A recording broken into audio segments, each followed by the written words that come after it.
Why does it seem like we always have to prove ourselves? Like everything we do has to come with a receipt just to be taken seriously. If you're a person of color, you can probably relate to this. And if you're black, I'm sure you've heard of the phrase you have to be twice as good to get half as much. I wanted to talk about three common thoughts that I originally thought were to keep me motivated, thoughts to keep me productive, that are really just internalized impression masquerading as good advice. The first thought is I need to be twice as good. If you are particularly a black person in America, but a woman of color, you have heard you need to be twice as good for half as much. While the circumstances that we find ourselves in might make that true, and our parents might have told us that in order to be motivating, what it really tells you on the inside is that who you are naturally is not enough, that you have to be superhuman in order to just be okay. And that is a setup for hanging your whole self-worth on the hook of achievements. And when you are hanging your whole self-worth on that peg of achievement, then not achieving that thing can make it feel like you are worthless. For those a part of other communities, this is a motivational phrase told to us by parents, grandparents, family friends, etc. at some point in our lives. And it's something that tends to automatically stick, even if it doesn't make a lot of sense at that particular moment.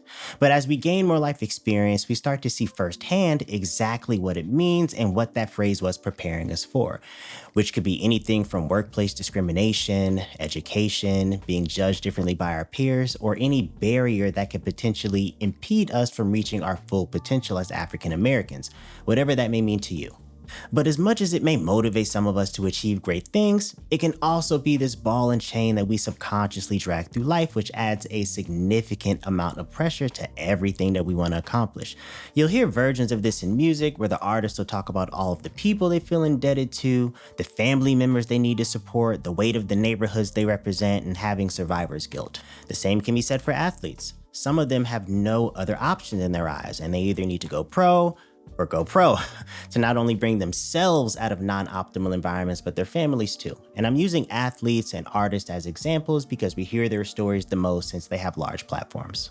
But obviously that burden doesn't stop at public figures because it's something that ordinary people like you and me deal with every single day. Whether it's fighting the stigma of not being intelligent or qualified for something, needing to prove ourselves academically, trying to fight off being considered a dumb athlete, or being perceived as problematic if we should put our foot down for anything. And even though it's a show, Reasonable Doubt does a fantastic job at showing this dynamic between Jax and her co-partners at the law firm she works at. Spoiler alerts ahead. Spoiler alerts ahead. All throughout each season, she's constantly battling for the respect and validation of her team, regardless of how many cases she's won, bringing in the most revenue for the firm, and really just being the best. They would intentionally exclude her for important decisions, micromanage her cases, and even leave her uninformed about things that had to do with the firm. And this cycle repeated itself all the way up until the point the other partners colluded with and promoted her white counterpart behind her back, after he rode the coattails of her success in a quarter of the time she spent to get the exact same position, which led her to packing up her shit and getting the fuck out. So her story is one of endurance and needing to be strong, which is super common amongst Black women. Again, this is a show, but it highlights a mentality and situation that I think is common in the Black community. We just have to show we're worthy. We have to be perfect. We have to be the most entertaining, the most athletic, the most this, the most that. We have to like and subscribe. And some people say fuck it and fall off the wagon early. And others try and live up to those standards. Neither is right or wrong. I've had a version of this happen to me as well when I was in school at UK.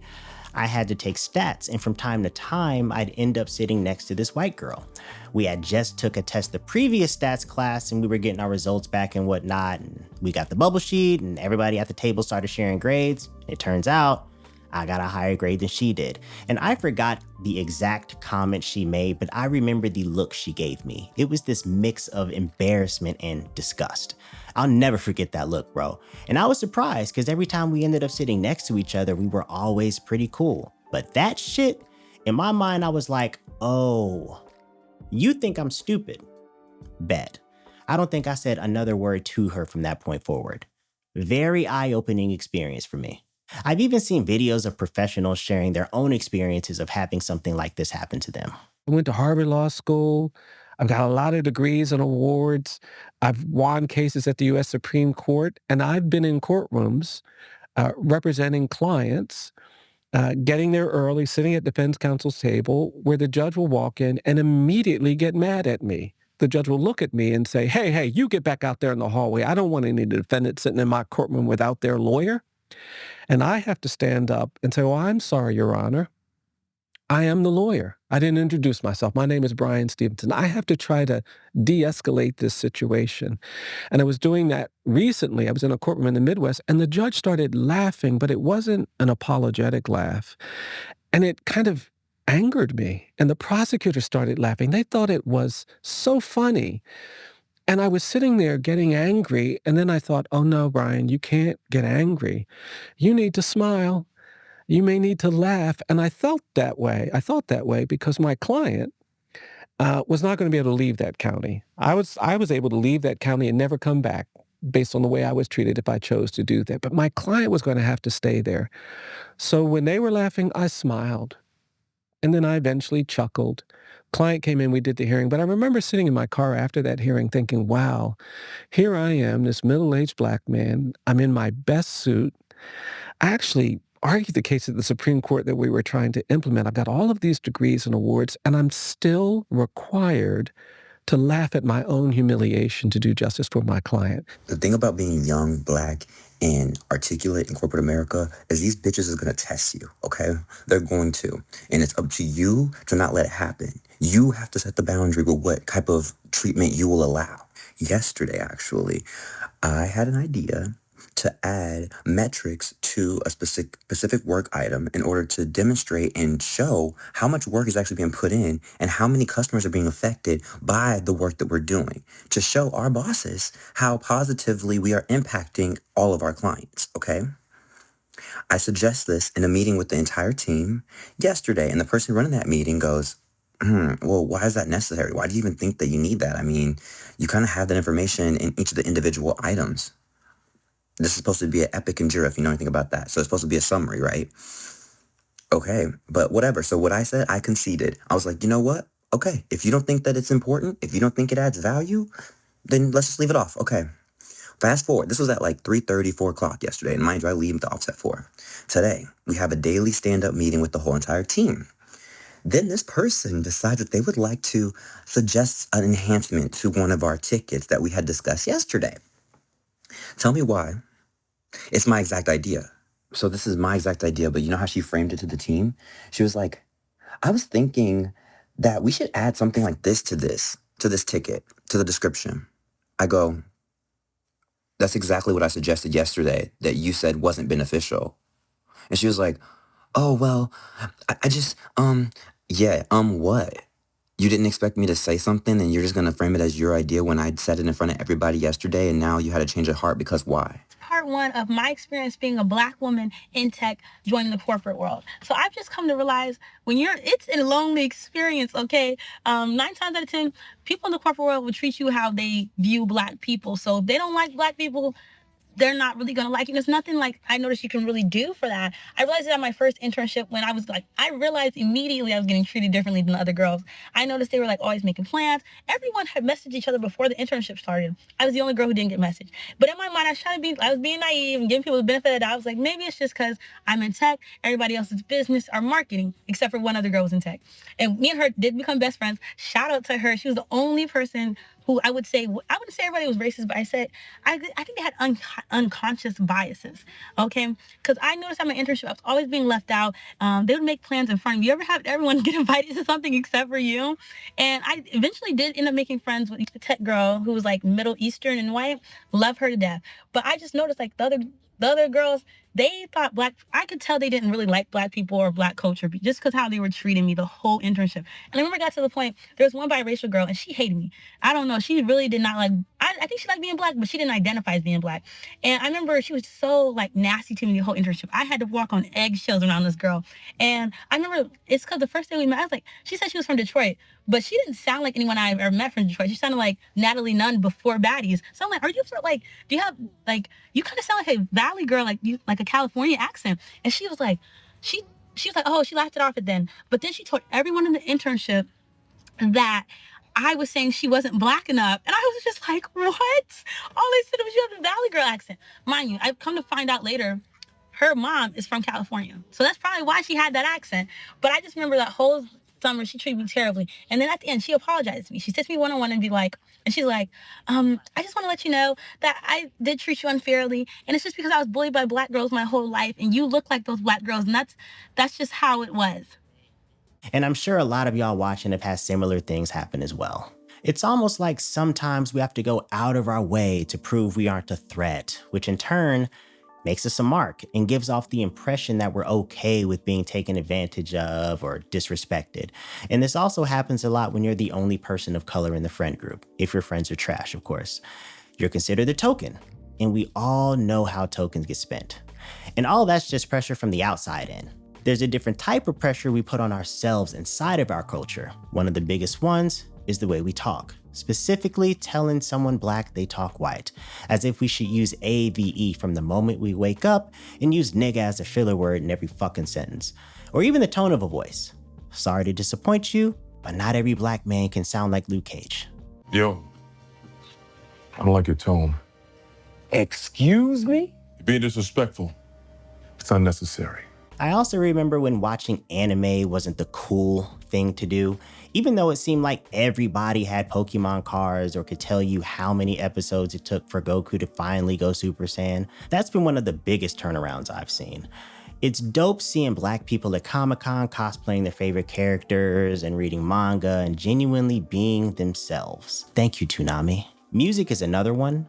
It's become more accepted in the black community to listen to more alternative genres of music without having to hide it from your friends or feel like you're an outcast, even though genres like rock, country, and house were shaped by black musicians. And today, it seems like more and more genres of music are mixing elements of hip hop into damn near everything. And this includes alternative forms of non-mainstream hip hop too. The shit that be scaring the hoes. There's also skating, being into tech, being a bookworm, and not being an athlete. But it gets deeper than that too, especially when we start getting into things like how you should dress. And this more so pertains to men because there's a certain image of a black man that I think some women from within our community think we should have. And really other men too, which sounds a little sus to say.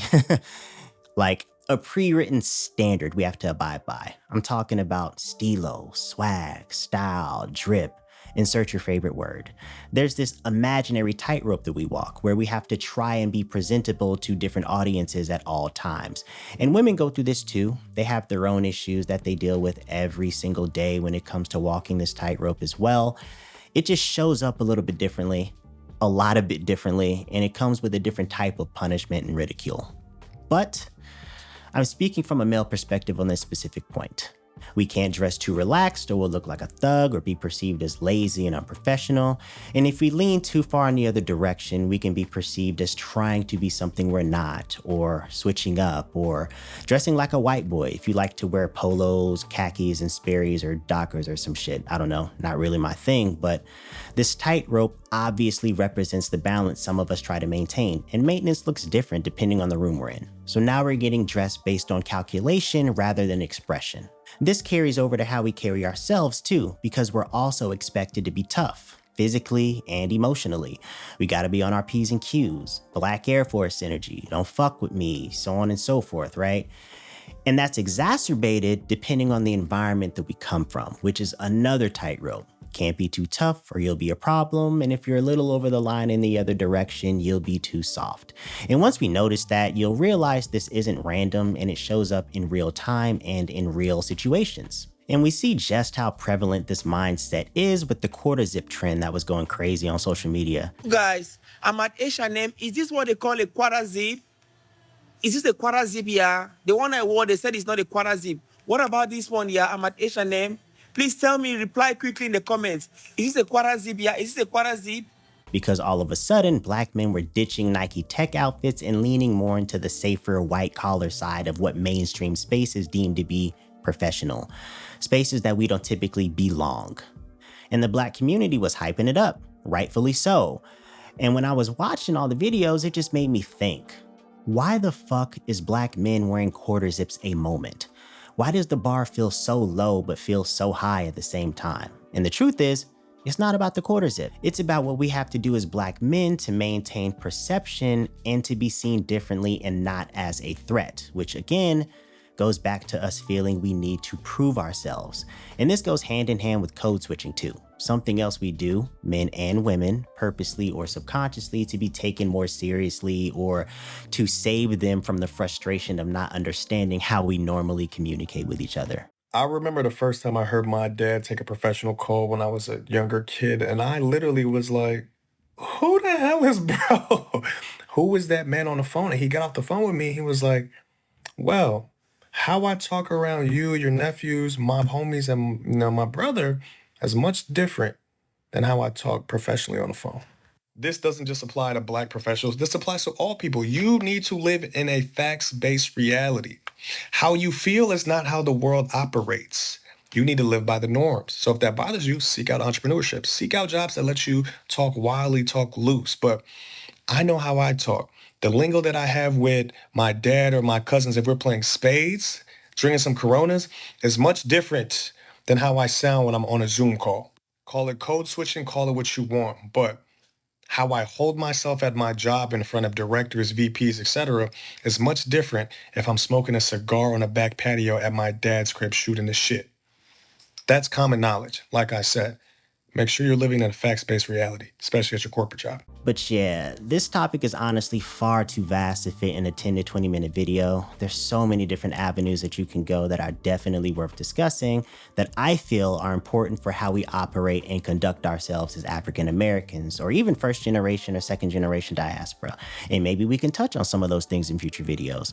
But at the end of the day, whether you're a Black man or Black woman, some of us have learned how to perform versions of ourselves that feel safer than just being who we naturally are at times.